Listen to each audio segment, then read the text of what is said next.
Nós tivemos, no último domingo, as eleições dos conselheiros tutelares.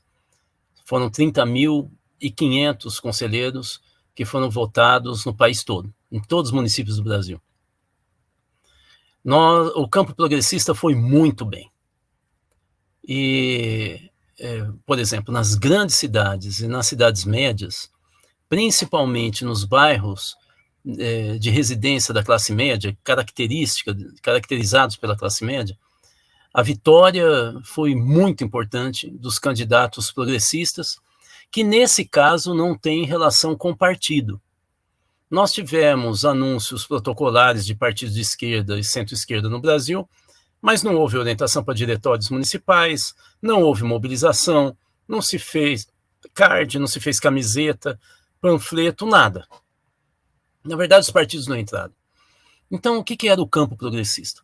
O campo progressista era composto por organizações da sociedade civil, e os candidatos progressistas eram aqueles que eram vinculados à defesa do Estatuto da Criança e do Adolescente. Ponto. Do outro lado, igrejas conservadoras e a extrema-direita. A extrema-direita não fez quase nada de candidato. Eles estão tentando surfar na onda de eleição de candidatos vinculados a igrejas, algumas fundamentalistas, algumas só conservadoras, aquela que adota aquela agenda, pauta de costumes, mas a extrema-direita não fez o que eles queriam. Eles queriam fazer muitos conselheiros, porque conselheiro recebe R$6.000, ficará muitos anos no cargo, e eles queriam transformá-los em militantes de extrema-direita, principalmente para atuarem na eleição do ano que vem. Isso significa o quê? Significa que eles vão tentar abocanhar e se aproximar desses conselheiros eleitos com esse perfil mais fundamentalista. E nós vamos ter que ficar de olho. Mas o mais importante é que há 10 anos o campo progressista não se articulava nacionalmente e não fazia campanha aberta para a eleição dos conselheiros, e dessa vez fez. E assustou a extrema-direita. E muito. Tanto que figurinhas carimbadas foram para as redes sociais desesperados tentar criar uma narrativa de que eles venceram.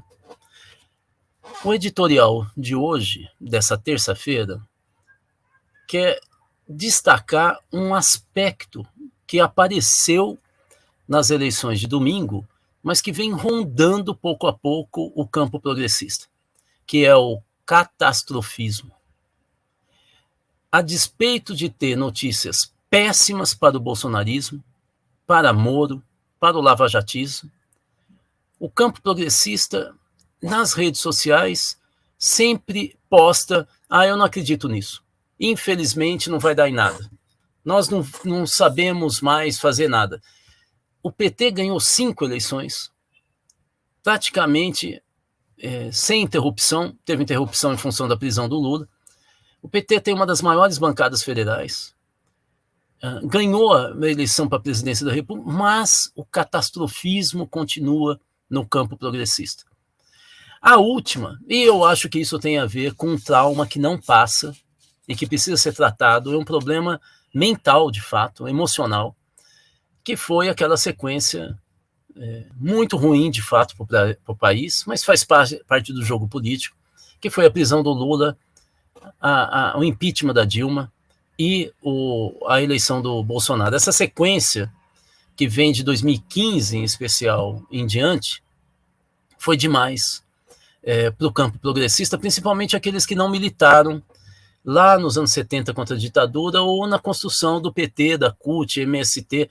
Ela veio na onda da vitória do Lula em 2002. Essa é uma militância que não tem noção do que significa disputar com a extrema-direita no Brasil.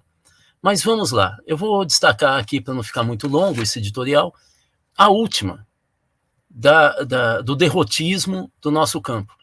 Teve gente que falou que já se diz nas redes sociais que o campo da extrema-direita vai chamar um plebiscito contra o aborto. Gente, será que o pessoal que acredita nessa bravata sabe o que é plebiscito? Então eu vou contar para vocês. Em primeiro lugar, plebiscito está no artigo 14 da Constituição Federal. Porém, vou até ler certinho.